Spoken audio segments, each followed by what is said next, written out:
Assalamualaikum warahmatullahi wabarakatuh. Di video ini kita akan membahas tentang aplikasi dari turunan fungsi, yaitu jenis-jenis stasioner. Nah, perhatikan, ketika kalian mendapati suatu grafik bentuknya seperti ini, maka titik ini disebut sebagai titik balik maksimum. Nah, ketika bentuk grafiknya seperti ini, maka titik ini disebut sebagai titik balik minimum. Nah, ketika bentuk grafiknya seperti ini, maka titik ini disebut sebagai titik belok. Jadi, ada tiga bentuk stasioner. Yang pertama, titik balik maksimum. Yang kedua, titik balik minimum. Dan yang ketiga, titik belok. Nah, untuk menentukan jenis-jenis stasioner digunakan dua cara. Yang pertama, menggunakan uji turunan pertama. Yang kedua, menggunakan uji turunan kedua. Jadi, diingat-ingat bentuk dari grafiknya. Jangan sampai lupa. Nah, di video ini kita akan membahas menentukan jenis stasioner menggunakan uji turunan pertama. Nah, ingat ketika bentuk grafiknya seperti ini, maka titik ini disebut sebagai titik balik maksimum. Nah, misalkan FA adalah nilai stasioner di X sama dengan A. Jadi nilai X-nya di sini A ya. Nah, syaratnya FA adalah nilai balik maksimum jika yang pertama untuk X kurang dari A, maka F aksen X lebih dari 0. Jadi ketika nilai X kurang dari A berarti di interval sebelah sini kan, atau di ruas sebelah sini, maka turunan pertamanya harus lebih dari 0. Ingat materi tentang fungsi naik dan fungsi turun. Ketika turunan pertamanya lebih dari 0, maka fungsi itu naik. Jadi untuk X kurang dari A, fungsinya naik. Yang kedua, untuk X lebih dari A, maka F aksen X kurang dari 0. Artinya untuk nilai X lebih dari A, berarti di sini kan, F aksen X kurang dari 0 atau fungsi itu turun. Jadi ketika turunan pertamanya kurang dari 0, maka fungsinya tuh turun. Ya. Diingat kembali materi tentang fungsi naik dan fungsi turun. Jadi ketika dia kurang dari A, maka F aksennya lebih dari 0. Kalau dia lebih dari A, maka F aksennya kurang dari 0. Maka koordinat titik balik maksimum dari fungsi tersebut adalah A, FA. Ini merupakan koordinat dari titik balik maksimum. Nilai FA adalah nilai balik maksimum. Jadi nilai ini nilai balik maksimum. Jadi yang kedua, titik balik minimum. Jadi ketika suatu grafik bentuknya seperti ini, maka titik ini disebut sebagai titik balik minimum. Nah, misalkan FA adalah nilai stasioner di X sama dengan A. Nilai X-nya A ya.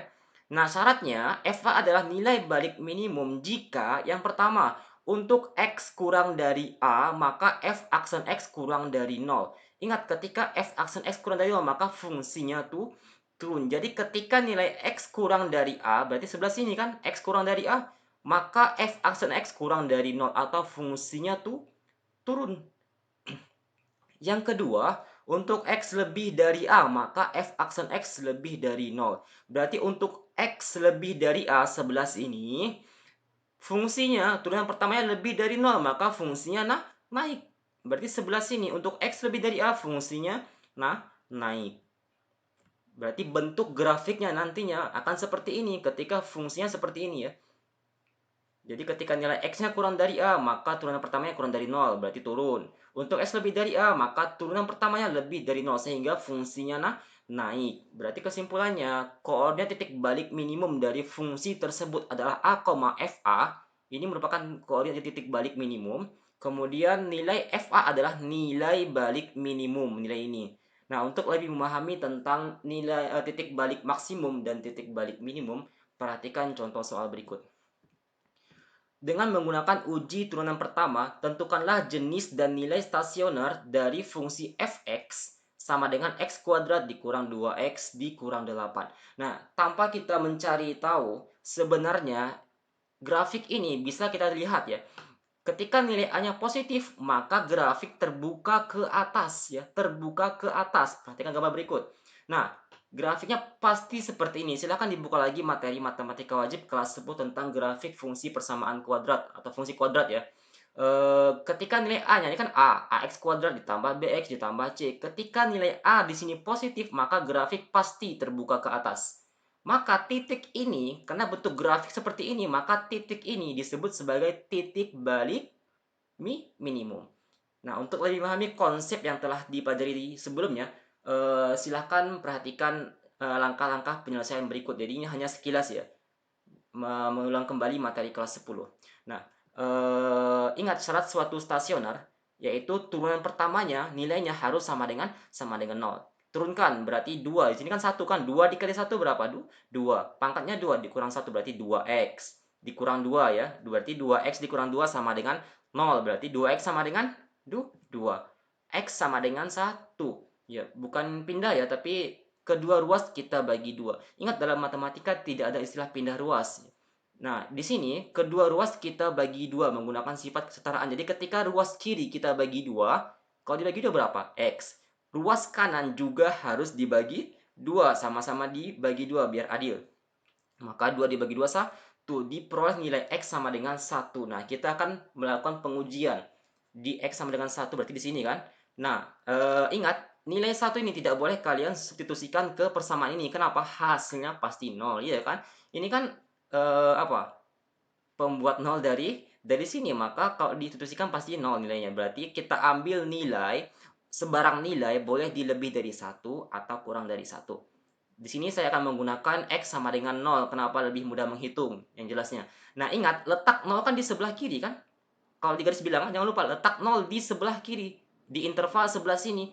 Nah, ketika 0 kita substitusikan ke 2x dikurang 2, berarti 2 dikali 0 dikurang 2 ya. 2 dikali 0 dikurang 2. Hasilnya 2 kali 0 berapa? 0 dikurang 2 negatif 2. Kesimpulannya berarti untuk X sama dengan 0 berarti letak di sini negatif ya, karena negatif 2 hasilnya negatif. Ingat, berapapun nilai ketika kalian substitusikan ke persamaan ini hasilnya pasti negatif semua ya. Jadi nggak perlu dibuktikan satu-satu, cukup cari satu nilai. Kalau ketemu satu negatif berarti hasilnya pasti negatif. Nah, karena di sini negatif maka di sini pasti positif. Jadi jangan dicari lagi. Kalau negatif positif, sebaliknya kalau di sini ketemunya negatif maka di situ pasti positif ya.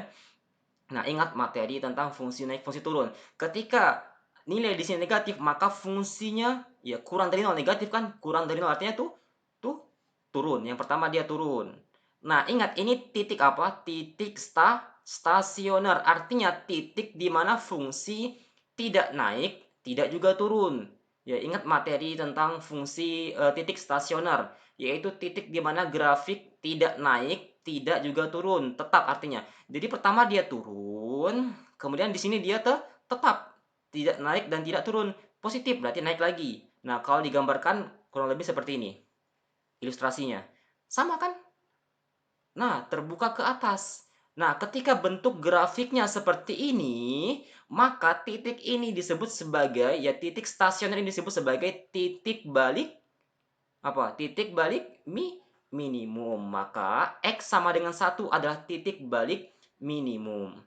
Nah, untuk menentukan nilai balik minimum, maka nilai X sama dengan 1 ini kita substitusikan ke fungsi di soal. Berarti F1 sama dengan 1 pangkat 2 dikurang 2 dikali 1 dikurang 8. Ganti X-nya dengan 1. 1 kuadrat berapa? 1. Dikurang 2 dikali 1. 2 dikurang 8. Berapa? F1 sama dengan negatif 9. Berarti negatif 9 ini merupakan nilai balik minimum. Kalau ini kan titik, ini nih nilai. Berarti negatif 9 merupakan nilai balik minimum. Maka kesimpulannya, koordinat titik balik minimumnya adalah X-nya berapa? 1. Y-nya, yang mana Y? Ini. Ingat ya, Fx sama dengan Y. Berarti Y-nya negatif 9. Berarti X, Y 1, negatif 9. Contoh soal yang kedua. Dengan menggunakan uji turunan pertama, tentukanlah jenis dan nilai stasioner dari fungsi fx sama dengan x pangkat 3 dikurang 6x kuadrat ditambah 9x ditambah 1. Nah, kalau bentuk fungsi kubik atau pangkat 3 tidak bisa diilustrasikan ya karena bentuknya sedikit rumit. Jadi kita menggunakan konsep yang telah kita pelajari. Ingat syarat dari stasioner yaitu turunan pertamanya harus sama dengan 0. Berarti ini kan 1. 3 dikali 1 berapa? 3. 3x pangkat dikurang 1 berarti 3x kuadrat. Dikurang 2 dikali 6 12. Pangkatnya 2 dikurang 1 berarti pangkat 1 ditambah 9 sama dengan 0. Nah, ini kita bagi 3 ya. Jadi 3x kuadrat dikurang 12x ditambah 9 dibagi 3 Hasilnya 3 bagi 3, 1. 12 dibagi 3, 4. 9 dibagi 3, 3. Berarti 0 dibagi 3, 0. Nah, ini kan bisa kita faktorkan. Bilangan yang kalau dikali hasilnya 3 di jumlah negatif 4. Dikali 3 di jumlah negatif 4. Kalau bingung cari faktor dari 3, bisa 1 dengan 3 atau negatif 1 dengan negatif 3. Iya kan? Faktor dari 3. Yang paling mendekati yang mana?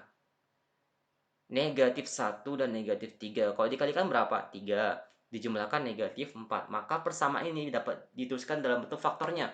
Maka X dikurang 3 dikali X dikurang 1 sama dengan 0. Benar kan? Kalau dikalikan 3 dijumlahkan negatif 4. Nah, berarti yang pertama X dikurang 3 sama dengan 0. Berarti X sama dengan berapa? 3. Atau yang kedua X dikurang 1 sama dengan 0. Berarti X sama dengan 1. Sama, kita akan melakukan pengujian menggunakan garis bilangan 1, 3. Jangan terbalik ya. Ingat, sesuai dengan garis bilangan. Jadi kalau misalkan ini negatif 3, misal ya negatif 3 berarti letaknya di sebelah sana. Kemudian 1 ya. Ingat, sesuai dengan garis bilangan. Nah, kita akan mengambil satu titik uji. Ya, di sembarang titik boleh dikurang dari 1, antara 1 dan 3, misal 2 ya silahkan. Atau lebih dari 3, mau 100 silahkan ya. Yang jelas kita akan mengambil satu titik yang paling mudah untuk dihitung. Yaitu sama, kita menggunakan 0. Ya, ingat jangan menggunakan titik ini ya. Hasilnya pasti 0 nanti. Jadi kita ambil misalkan 0. Berarti 0 letaknya di intervalnya. Di sebelah sini kan 0 kan. 0 kita substitusikan ke persamaan X kuadrat dikurang 4X ditambah 3. Berarti 0 kuadrat dikurang 4 dikali 0 ditambah 3. 0 kuadrat 0. Dikurang 4 dikali 0. 0. 0 kali 0. 0. 0 tambah 3. 3. Maka kesimpulannya ini letak ini kan 0 kan, berarti kesimpulannya di sini positif. Nah, karena di sini positif, di sini pasti negatif. Kemudian di sini berapa positif.